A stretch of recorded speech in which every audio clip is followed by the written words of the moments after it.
श्री स्वामी समर्थ. आयुष्य म्हणजे काय? फक्त श्वास घेणं नव्हे, तर प्रत्येक क्षण जाणीवपूर्वक जगणं हा एक प्रवास आहे.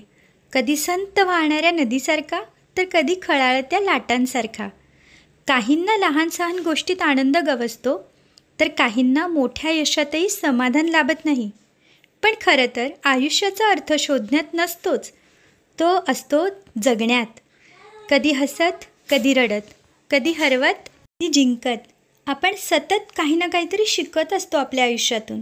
सुखदुःखाच्या या प्रवासात महत्त्वाचं असतं स्वतःला हरवू न देणं, स्वतःशी प्रामाणिक राहणं आणि प्रत्येक क्षणाला संपूर्णतेसह स्वीकारणं.